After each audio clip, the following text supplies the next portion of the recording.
athania, jambo la pili, annahu subhanahu, yeye Allah aliyetakasika, ma khalaqa al-khalqa, hakuumba viumbe illa liya'buduhu wahdahu, isipokuwa ni kwa ajili ya kumwabudu yeye peke yake, mukhlisina lahu ad-din, katika hali ya kumtakasia yeye matendo. Neno ad-din lina maana mbili sawa au tatu. Ad-din kwa maana ya dini yenyewe, sawa. Kisha kuna ad-din ambayo ni siku ya malipo, maliki yaumiddin, mfalme wa siku ya malipo. Kisha ad-din maana ya pili ni ad-din kwa maana ya dini, ambayo dini sasa ndio matendo. Dini ndio nini? Ndio matendo, swala, funga, zaka, haji, birrul walidain, silatul arham, mfano wake. Hiyo ndio dini. Yani dini ni matendo. Hana dini yule ambaye hafanyi matendo. Yani mtu amekaa tu yeye haswali, hafungi, hatoi zaka, labda ana uwezo wa kutoa zaka, hatoi zaka, Ramadhani hafungi, hawafanyi wema wazazi wake, haungi udugu, anakunywa pombe, anafanya uzinifu na mambo mengine, huyo hana dini. Kwa sababu dini ni matendo mazuri. Ambaye hana matendo mazuri, huyo hana dini. Ndio maana mtu Allah subhanahu wa ta'ala akamwambia mtume wake, wa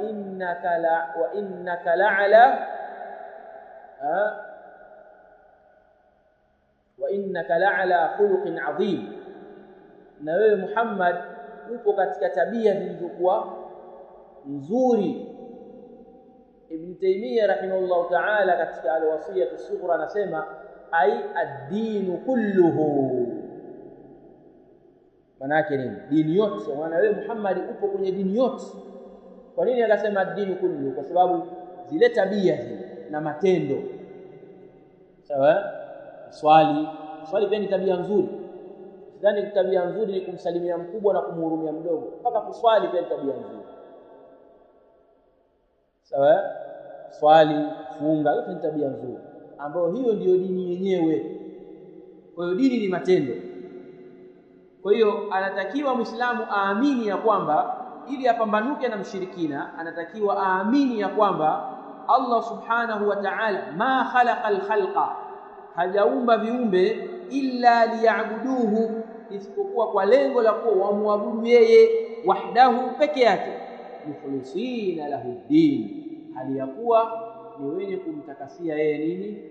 Matendo, sawa sawa.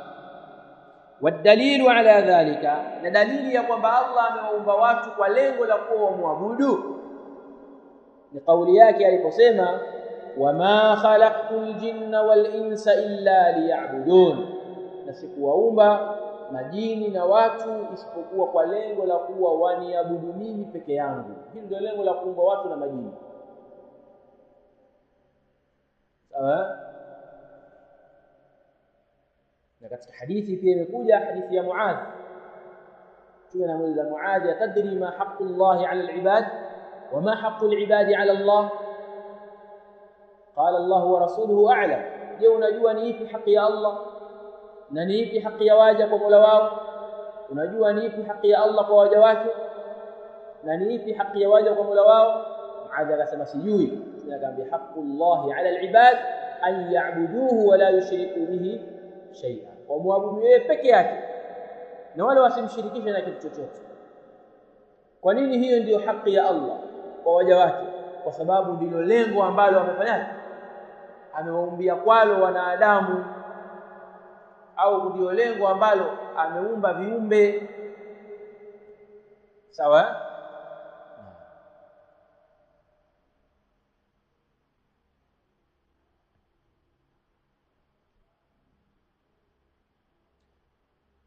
Ni kama mtu anakupa pesa ukamfanyia umra. Mfano wewe ushafanya umra, mtu anakupa pesa kanifanyie umra, kisha unafika kule, badala ya kumfanyia yeye umra ukasema mimi bwana baba yangu mwenyewe hajafanya umra, ngoja nimfanyie baba, badala ya yule aliyekupa pesa yake. Je, ni haki? Si haki. Sawa, wala kumempora haki yake. Haki yake ulikuwa umfanyie yeye umra aliyekupa pesa yake. sawa. Au mtu anakuwa pesa ukamfanyia haji yeye, kisha wewe unamfanyia shekhi wako, shekhi wangu bwana amekaa kusomesha elimu zote hizi na yeye hajafanya haji, hata nimfanyie haji, wakati kuna mtu mwingine ndio amekupa pesa ukamfanyia haji, unamdhulumu haki yake. Ndio hivyo hivyo Allah ametuumba sisi ili tumuabudu yeye. Ina maana ukimwabudu asiyekuwa Allah subhanahu wa ta'ala unadhulumu haki ya Allah subhanahu wa ta'ala. Ndio maana Luqman alimwambia mwanawe, inna shirka la dhulmun adhim, shirki ni dhulma iliyokuwa kubwa, kwa sababu ni kupora haki ya Allah subhanahu wa ta'ala. Fahamtu? Naam. Kwa haki ya Allah kwetu sisi ni kumwabudu yeye basi na kumshirikisha na chochote kile, tena ibada zote tumwabudu yeye. Waqala, sema Allah subhanahu wa ta'ala, wama umiru illa liya'budu Allah, hawakuamrishwa hao ahlul kitabi mayahudi na manasara, hawakuamrishwa isipokuwa kumwabudu Allah subhanahu wa ta'ala mukhlisina lahu ad-din, katika hali ya kumtakasia yeye matendo, hunafaa, wajiepushe sawa na waamrishwa wajiepushe na kuabudia asiyekuwa Allah subhanahu wa ta'ala. Al-Hanafiyya ni kujiweka mbali na kuabudia asiyekuwa Allah subhanahu wa ta'ala na kumwabudu Allah mmoja peke yake. Hiyo ndio maana ya al-Hanifiyya ambayo amesifiwa nayo Mtume Ibrahim alayhi salatu wassalam, inna Ibrahima kana ummatan qanitan lillahi hanifan muslima. Hanifan kwa maana amejitakasa kutokana na ibada za washirikina, muslima amejisalimisha kwa Allah subhanahu wa ta'ala. Sawa sawa. Kwa hiyo wameamrishwa mayahudi na manasara wamwabudu, hawakuamrishwa isipokuwa wameamrishwa wamwabudu Allah subhanahu wa ta'ala, tena wamtakasie matendo, hunafaa, na wajiweke mbali na vyote vinavyoabudiwa kinyume na Allah subhanahu wa ta'ala, na wamuelekee Allah subhanahu wa ta'ala. Wayuqimu ssalata, na wameamrishwa wasimamishe swala, wayutu zakata, na watoe zaka, wadhalika dinul qayyima, na hiyo ndiyo dini iliyonyooka, ndiyo dini ya sawa sawa, tauhid kisha ndiyo swala, zaka na mambo mengine. Iwezekani mtu akawa anaswali kisha ni mshirikina, anaswali lakini anaabudu asiyekuwa Allah subhanahu wa ta'ala, kuja msikitini anaswali lakini katika dua anaomba mashaitani, au anaomba mitume, au anawaomba malaika, au anaomba mashekhe, anakwenda makaburini anaomba mashekhe, au anakwenda anakaa sehemu anamuomba mtume sallallahu alaihi wasallam, au anakaa anaomba malaika, au anakwenda kuomba kwa mashaitani kwenye mizimu. Huyu bado hajakuwa Muislamu, hata kama anaswali, anafunga, anatoa zaka. Lazima kwanza tauhid, sawa. Ibada zote afanywe Allah subhanahu wa ta'ala. Mtu anakuja anaswali, anatoa zaka, anafunga vizuri, lakini ana hirinzi amejifunga kwenye mkono au kiunoni au wapi. Hii nini bana? Unajua bana, jini hapa. Jini kuna nini? Alafu una kinga bana. Sasa hiyo hirinzi wewe inakukinga vipi? Manake hiyo hirinzi akitokea mtu akitaka kuikata, inabidi wewe upigane na huyo mtu asiikate, si ndio? Yenyewe haiwezi kujitetea. Sasa wewe umevaa kitu kikukinge, kisha chenyewe kikitaka kudhuriwa wewe ndio ukitetee, sawa? Hii ndio maana ya mtu anapokuwa katika ushirikina anakuwa ni dhalili. Mtume alimuona bwana mmoja amevaa bangili ya chuma katika mkono wake, bangili ya shaba. Akamuuliza, hiki ni nini? Akasema, hiki nimekivaa minal wahina, kwa sababu ya maradhi. Kuna ugonjwa sisi ukitupata tukivaa hiki kidude hiki, huo ugonjwa hautupati, ni kinga kutokana na huo ugonjwa. Mtume akamwambia, inziha fa innaha la taziduka illa wahna, kivue hicho hakikuzidishi isipokuwa udhalili. Hicho kitakuzidishia udhalili tu. Udhalili wenyewe ndio huu. Ikitokea mtu anataka kukikata, wewe inabidi upigane na huyo mtu sasa asikikate. Ndio udhalili huo. Sawa? Kwa hiyo kutaka hifadhi, watu wanatakiwa watakihifadhi kwa Allah subhanahu wa ta'ala. Ndio maana mtume amefundisha nyiradi za asubuhi na jioni, adhkari za kila baada ya swala. Zote hizi zinamkinga mja kutokana na nini? Na mambo mabaya, kutokana na hasadi na vijicho na mashaitani na mambo mengine. Sawa, lakini haiwezekani wewe hufanyi nyiradi za asubuhi wala jioni, adhkari za baada ya swala hufanyi, lazima mashaitani watakuchezea. Wakati huo huo mtu anasikiliza nyimbo, anakaa usiku mzima, mtu anaangalia movie, anaangalia nyuchi za watu. Mashaitani hawataacha kukuchezea. Hata kama watakuwa hawapandi kichwani, watakutia wasiwasi. Yaani wewe ukikaa una wasiwasi, ukimwona mtu hivyo, wewe vipi? Kila mtu unamwona kama atakudhuru. Sawa? Haka. Na hapo watu wanaishi ndio maisha yao. Mtu ana wasiwasi, muda wote yuko peke yake. Akaa peke yake, wewe vipi? Mbona huchanganyiki na watu? Nini ana wasiwasi? Kila akiangalia pale yule wasiwasi unamwambia yule anataka kukuroga yule. Mbona yule anataka kukuroga yule? Kama huko chuo labda yeye Allah amemruzuku ufahamu, sawa? Ukimfuata hivi bana nielekeze bana kidogo. Nakucheki kwanza. Atakuelekeza leo, kesho umuone. Bana vipi? Uko bize bana, mambo mengi. Kumbe wewe wasiwasi wake unamwambia wewe umekuja kumroga yule. Ngoja kuniroga yule. Anataka achukue namba moja. Nini mtu hafanyi adhkari? Hafanyi adhkari za baada ya swala, hafanyi nyiradi za asubuhi na jioni, kwa mashaitani anamchezea. Sawa? Hata watoto wanatakiwa walindwe kwa kufanyiwa adhkari. Sio watoto wanafungwa kamba, mara kafungwa mkononi, mara kafungwa kiunoni, mara shingoni. Sio mtawaua watoto. Sawa, ufunga shingoni, akicheza na mtoto mwenzake akimvuta si atamuua. Sasa wanatakiwa wafanyiwe adhkari. Mtume alikuwa anawafanyia adhkari watoto. Alikuwa anawaombea dua Al-Hasan na Hussein, u'idhukuma bikalimati llahi tamma min kulli 'aynin la min kulli 'aynin lamma wa min kulli shaytanin wahamma. Sio mambo ya kuamsha mtoto mahirinzi, mara sujudini, mara sio kachukue majani gani, mtoto anaoshwa, anafushwa na mimoshi mpaka mtoto anataka kufa. Nini? Anakingwa. Kuna hasadi bana. Si hivyo. Mtoto afanywe adhkari. Sawa? Au ikawa mtu yeye katika kutafuta kwake riziki. Sawa? Anaswali, Muislamu mzuri anaswali, anatoa sadaqa, anafanya kadha wa kadha. Lakini ikifika kwenye wakati wa kutafuta riziki, yeye lazima kwanza aende kwa waganga kwanza, akachukue dawa ya kuvuta wateja, au afanye kadha wa kadha, afunge matalasimu kwenye duka, au afanye hivi ili wateja waje. Hamtegemei Allah subhanahu wa ta'ala, yeye anategemea ashakwenda kwa wazee, ashachukua dawa hii ndio itamletea wateja.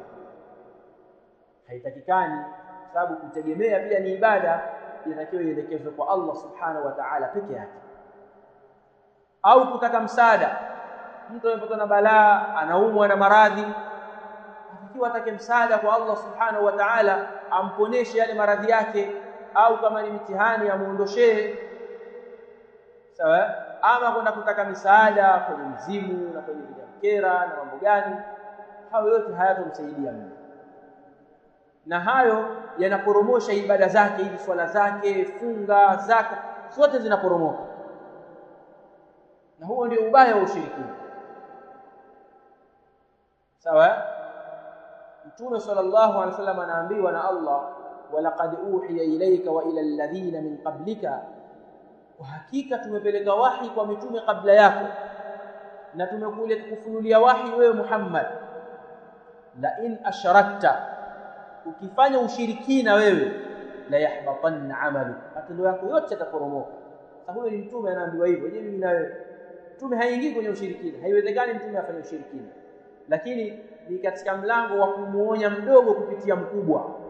Tambihul adna bil a'la, kumuonya wa chini kupitia wa juu. Kwa mfano hapa chuo umeona kuna jambo mnafanya, kisha jambo hilo yule kiongozi wenu mkuu wa chuo akawajibishwa, unaonaje? Kama rais wa chuo amewajibishwa, sisi si aula tutawajibishwa zaidi? Ndio maana yake. Kwa hiyo mtu anatakiwa Muislamu ili apambanuke na mshirikina, ibada zote, aina zote za ibada anatakiwa azielekeze kwa Allah subhanahu wa ta'ala. Adhim. طيب, kwa anasema falmas'alatu athaniyatu, basi haya masala ya pili pia fi tauhid al-uluhiyya, ni katika tauhid al-uluhiyya, tauhid ya ibada, katika kumpokesha Allah subhanahu wa ta'ala katika ibada. Annahu subhanahu, kwamba yeye Allah subhanahu wa ta'ala ma khalaqa al-khalqa, hakuumba viumbe illa liya'buduhu wahdahu, isipokuwa kwa lengo la kuwa wamwabudu yeye peke yake, mukhlisina lahu ddin, aliyakuwa ni wenye kumtakasia yeye matendo. Sawa. Na jamii zetu tunazoishi nazo, asilimia kubwa au sehemu kubwa ya jamii zetu watu wameingia katika ushirikina. Asilimia kubwa ya jamii zetu watu wengi ni washirikina, ima kwa kujua au kwa kutokujua, lakini ni washirikina. Na dalili ya hilo ni baadhi ya maneno ambayo hutamkwa mitaani. Mmoja katika mashekhe zetu anatuambia kuna maneno ukiyasikia mitaani yanazungumzwa, ujue jamii imeathirika na jambo hilo. Akasema kwa mfano sasa hivi unaweza kufanya jambo zuri tu au katengeneza mpango ukawa vizuri, watu wanakuambia vipi? Bana wewe mganga wako sitapeli bwana. Huyu jamaa mganga wake sitapeli. Hayo maneno yana ishara ya kwamba jamii hiyo imeathirika na ushirikina. Ni ishara ya kuwa jamii imeathirika na nini? Na ushirikina. Na watu wanafanya ushirikina sana katika kila kitu, watu wanafanya ushirikina. Mpaka katika kusoma hapa mavioni wako watu wanafanya ushirikina. Kwenye ndoa watu wanafanya ushirikina. Kwenye kila kitu. Sawa, watu wanakwenda kuangalia nyota, ameona mchumba kwanza anaenda kuangalia, je, nyota zetu zinaendana? Bana wewe hamuendani. Kwa nini? Sababu wewe nyota yako ya punda, yule nyota yake inaonekana nyota yake inaonekana inang'ara, kwa hiyo atakutesa yule. Au sawa, mchumba anafaa, anaangalia mtu akaoe lini au akaoe muda gani, na ndoa zinafungwa saa 8 za usiku. Saa 8 ya usiku watu wanakuja wanaoa. Vipi? Nini? Kaenda kuangalia nyota huko. Kaambia labda nyota yako wewe ya kunguni bana, ni usiku mpaka usiku, kwa hiyo wewe kaoe muda huo. Sawa? Na nini ushirikina? Duka mtu anafungua kwenda siku ya kwanza kabisa, mtu anafungua duka saa 8 za usiku. Tena afadhali basi hiyo ni Kariakoo, katika mji ambao watu wake saa 2 saa 3 washalala. Saa 8 za usiku ndio anafungua duka siku ya kwanza hiyo. Bana vipi? Bana unajua tena, nataka nikiamka asubuhi watu waone tayari duka lipo hapa. Kumbe ni masharti yamepewa. Bana wewe inabidi duka lako uanze kufungua saa 8 za usiku. Ushirikina. Kuna watu wakishamaliza ile form 6 anaenda kuangalia kwanza, anatakiwa aende chuo kipi, aombe chuo kipi. Akiomba chuo fulani chengine, akipata chengine, ukustahili kwenda huko. Kwa tinde zangu gereji mambo yaishi. Kwa nini? Kwa sababu kwenye nyota kule kaambiwa wewe unatakiwa kasome chuo hiki au hiki. Sasa yeye kaomba vyuo vitano, hajapata vile viwili alivyoambiwa. Kwa hiyo tunatakiwa sisi Tukishasoma haya na kuyajua, tuwe mabalozi kwa wengine katika jamii zetu, kwa marafiki zetu, kwa ndugu zetu, tuwafikishie, tuwanasihi kwa njia nzuri, kwa njia nzuri, kwa hikma, sio kwa matusi. Unamvamia mtu, wewe acha ushirikina bwana, mtu mwingine bwana sijui ikoje. Mtu hakuelewi hivyo, mtapigana ngumi mpaka asubuhi. Lakini mtu mwite kwa hikma kabisa, kwa upole na heshima zote, anza kumuelezea tauhidi kidogo kidogo mpaka unafika kwenye ile jambo lake. Mwingine anafanya hajui, yeye anaona ni sawa tu. Siku wewe unamwambia ndio unamzindua, kumbe haifai, mtu anaacha. Lakini kuzungumza kwa pasi na kutumia hikma, kaanza kuwakaripia watu na watolee watu maneno magumu,